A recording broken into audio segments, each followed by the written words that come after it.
በጨለማ የሚጓዝ እሱ ይስታል፣ በሐሳቡም ግትር የሆነ ይወድቃል። እውነተኛ ማን ነው?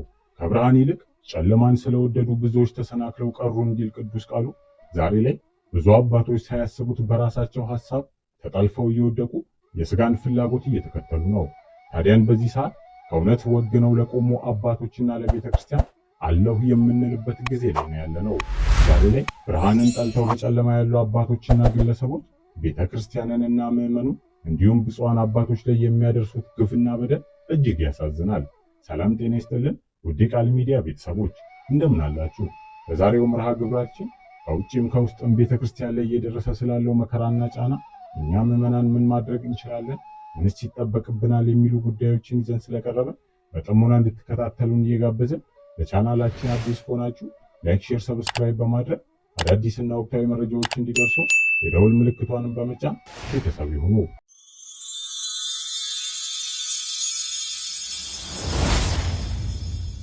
ዛሬ በኢትዮጵያ ምድር ለነጻነት ተብሎ የሚደረገው ውጊያው፣ ፍልሚያው እንሰማለን። ምን ያህል እየተካረረ እንደመጣ፣ ምን ያህል አስከፊ ደረጃ እንደደረሰ ያው ትሰማላችሁ። ምንም ድብቅ ነገር የለው። መንግስትም በግልጽ ነው ያወጀው። ጦርነት ነው በአገሪቱ ላይ ያለው። ይህን ሁሉ ትሰማላችሁ። ወደፊትም ደግሞ ትሰማላችሁ። ሌላ ሽግግር እናቋቁማለን ብለው ደግሞ ከዚህ በፊት እኛ በመልእክቶች ተናግረዋል። ሲከፋባቸው ሽግግር እንደሚሉ ተናግረናል። አሁንም ትሰማላችሁ። እንደዚሁ እያሉ እነዚህ ክፉ ጠላቶቻችን ነጮች እረፍት የላቸውም። ብዙ ነገር ይዘው አጀንዳ ይመጣሉ። አሁንም ይህ ህዝብ ደግሞ ከዚህ መፍትሄ ያገኛሉ ብሎ ያንጋጥጥ ይሆናል። እንዲህ እያለ ግን ያልቃል። መፍትሄ ከእግዚአብሔር ብቻ ናት የምትገኘው። ራሳቸው ለነጻነት ቆመናል ብለው የሚዋጉ ማናቸውም ቅን የዋህት የሆኑ ህዝቦች ኢትዮጵያዊነትን ካላነገሱ፣ ተዋህዶ ኦርቶዶክስ እምነትን እግዚአብሔር የወደዳትን ካላከበሯት፣ ካላመኑና ካልታመኑባት፣ ሰንደቋን ካልወደዱና ካላከበሩት ምንም አይነት ውጤት ላይ ቢደረስ መፍትሄ አይመጣም።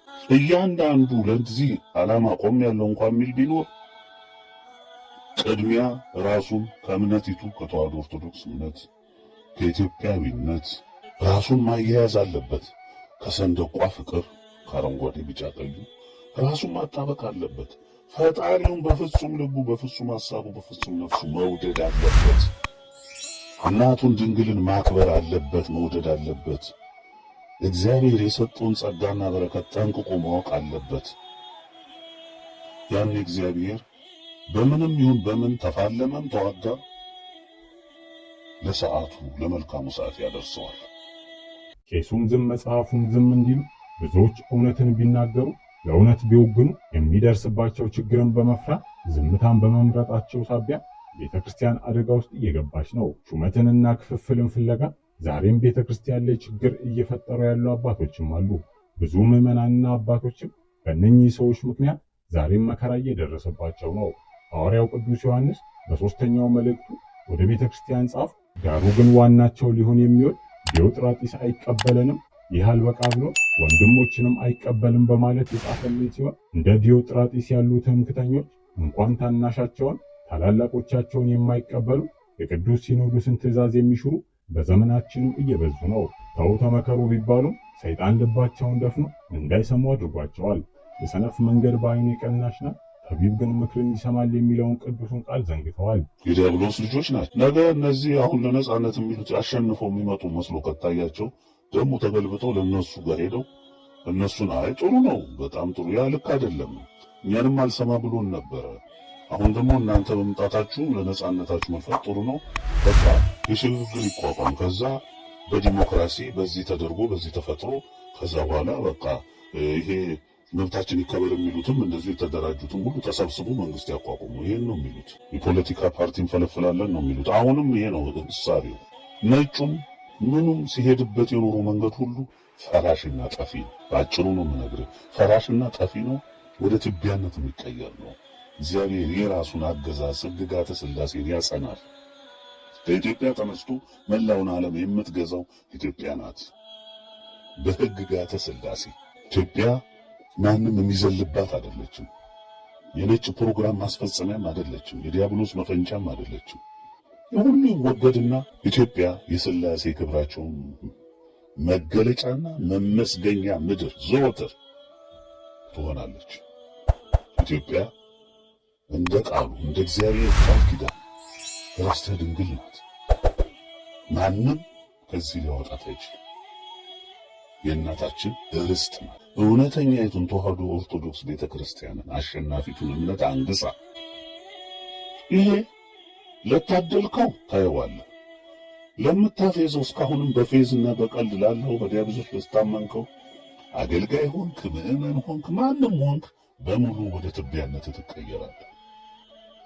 ገና ምንም የተሰራ ስራ የለም፣ ተጀመረ እንጂ የሚቀጥል እርምጃ እንጂ የሚቀንስ ነገር የለም። ምንም አልተፈጸመማ። ሰው የመጸጸት ምልክት አያሳይ። በጥፋት እየሮጠ ነው ያለው። አይሰማም፣ አይለማም፣ በሙቀት ላይ ነው ያለው። ያንን ዲያብሎስ የነገረውን መፍትሄ ነው ብሎ በሱ የወጣ የወደቀ ወደ ጥፋቱ እየሄደ ይገኛል። ስለዚህ ለዚህ ሁሉ ጥፋት ምክንያት የሆናችሁ ሁሉ ትጠፋላችሁ ራሳችሁ። በተለይ በቤተ ክርስቲያን የሰለጠናችሁ እጅግ አገሪቱን ወደ ጥፋት የሰደዳችሁ ሁሉ ይሄ የማይቀር ፍርድ ነው። ዛሬ በግልጽ እናውጃለን፣ እነግራችኋለን። በሙሉ በፍርድ ትካተታላችሁ። ይሄ ከመፈጸም የሚያግደው ምንም ምድራዊ ኃይል የለም። ወገኖች በአሁኑ ሰዓት በኢትዮጵያ የዓለም ብርሃን የተነገሩት መልእክታት፣ መግለጫዎች፣ ደብዳቤዎች፣ ትምህርቶች ላይፈጸሙ አልተነገሩም፣ ሊፈጸሙ እንጂ። የተናገረው የፍጥረት ሁሉ አስገኝና ፈጣሪ የአብርሃሙ ሥላሴ ነው። ሰው እውነቱን ተረድቶ ተጸጽቶ ወደ እግዚአብሔር ከመቅረብ ይልቅ በንቀትና በትዕቢት ሐሰተኛ መምህራንን በመስማትና በመታመን እስካሁን ድረስ በትዕቢት መቆሙ ይታያል፣ እያየነውም ነው። ወገኖች ቤተ ክርስቲያናችንን አይታውም ሰምተውም በማታውቀው መጠን ፍጹም አፈርሰዋታል። ሁሉም ጳጳሳት፣ ልብ በሉ፣ ሁሉም ጳጳሳት፣ መምህራን፣ ዲያቆናት፣ ካህናት፣ ሊቃውንት፣ የደብር አለቃ ሁሉንም ውሰዷቸው። የበግ ለምድ የለበሱ ተኩላዎች ናቸው። በቃ ይህ ግልጽ እንዲሆንላችሁ ያስፈልጋል። ሙሉ በሙሉ የፖለቲካው ታዛዥ ተመልማይ የደህንነት መዋቅር ከጫፍ ካናታቸው እስከ ስር የተዘረጋላቸውና የኮለኮላቸው በመንግስት ደህንነት የሚታዘዙ መሆናቸውን እኛ ራሳችን ከእግዚአብሔርም ጠይቀን በሚገባ ያረጋገጥ ነው። ዛሬም በዓይናችን የምናየው ትናንት የተነገረው ምግባራቸው ዛሬ በተግባር እየፈጸሙት የምናየው ሆኖ ቁጭ ብሏል። እነሱም ሳያፍሩ በግልጽ ዘረኛን፣ ሌባን፣ ነፍሰ ገዳይን በጵጵስና ሾመዋል። ህዝቡንም ንቀዋል። ምን ያመጣል ይረሳዋል ብለዋል። ማስተባበያና ምክንያት ስንደረድርለት ያምነናል ተብሎ በግልጽና በማያሻማ መልኩ በግብር ከሃዲ፣ አላዊ፣ ካቶሊክ፣ መናፍቅ፣ ቅባት፣ ተሐድሶ መሆናቸውን አስመስክረዋል። የማዕረግ ስም ግብርን ይሸፍናል ብለው የሚያምኑ በመሆናቸው ዛሬ በየአደባባዩ አባት፣ መምህር፣ ሊቃውንት ሌላም አሉ የተባሉ ስሞቹን ሁሉ ደራርበው ብርሃን ሆኖ ሳለ የሚታያቸው ጨለማ ነው።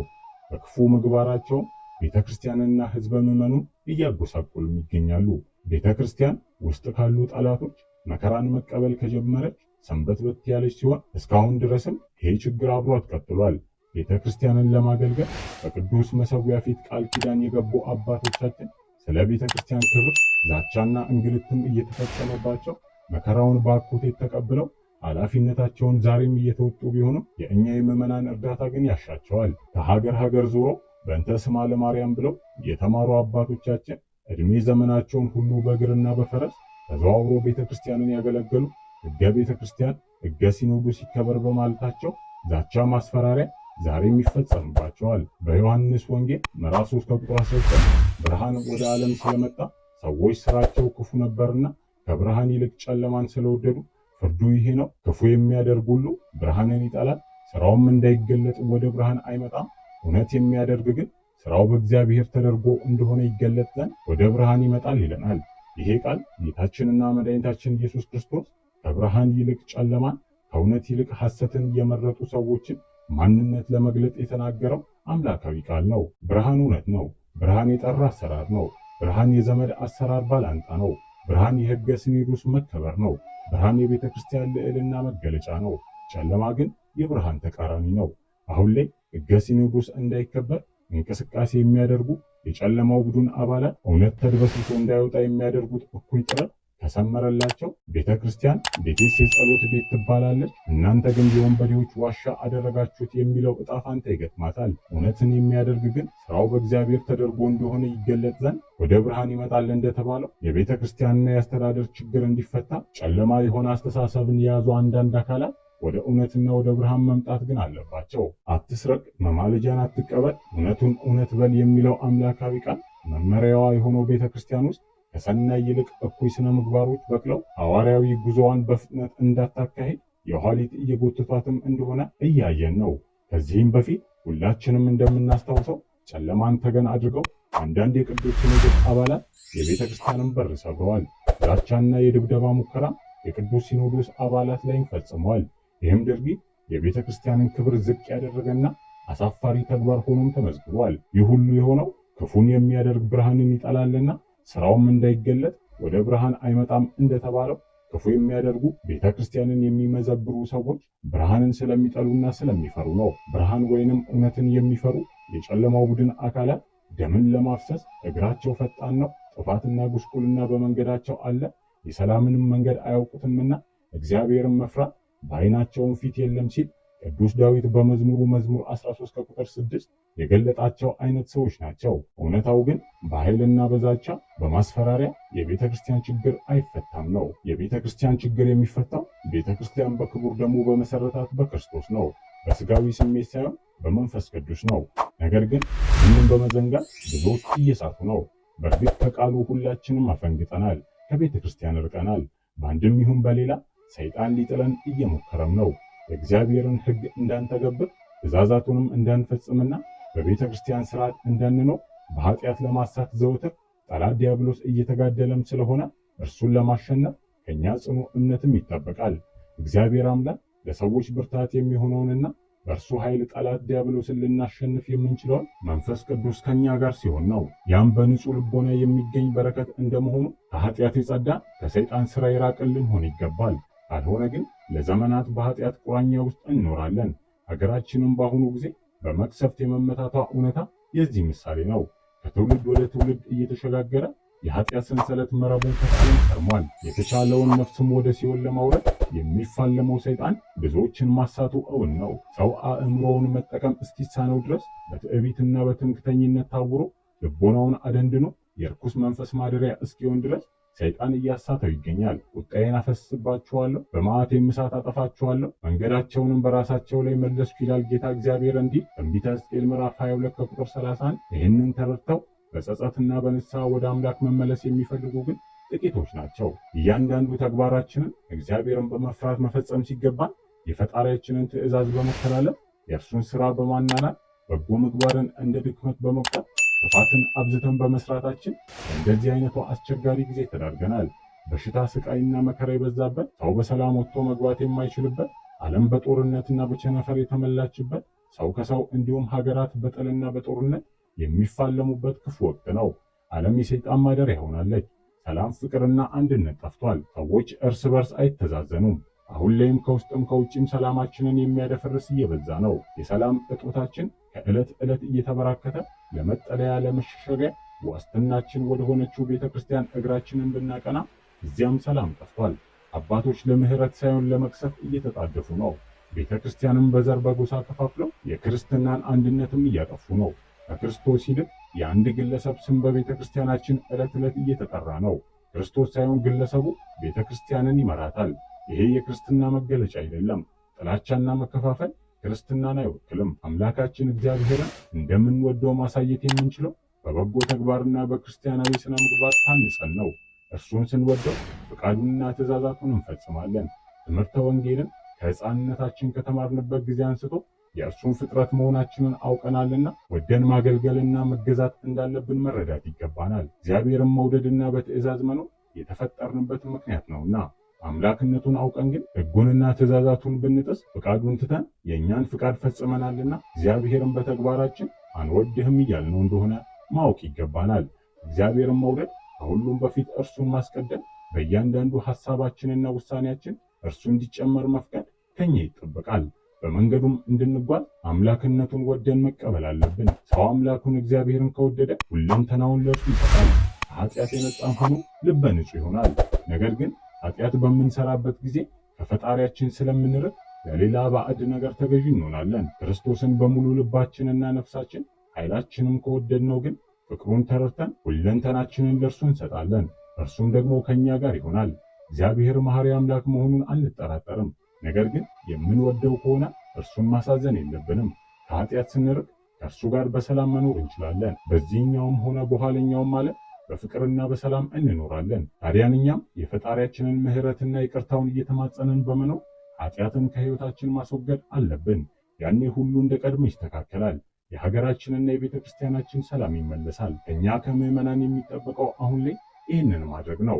አሁን ላይ ከገባንበት መዓትና መከራ ጸሎታችንን ሰምቶና ይቅርታችንን ተቀብሎ ይጠብቀን ዘንድ አምላካችን ወደኛ ይመጣልን ዘንድ መማጸንና ጸሎታችንን ዕለት ዕለት በመትጋት ወደ ፈጣሪ ማቅረብ አለብን። ስለዚህም በውስጣችን ያለውን ክፋትና ተንኮል በማውጣት ልባችንን ንጹሕ አድርገን ንስሐ እንግባ እያልን እኛም መርሃ ግብራችንን በዚሁ አበቃን።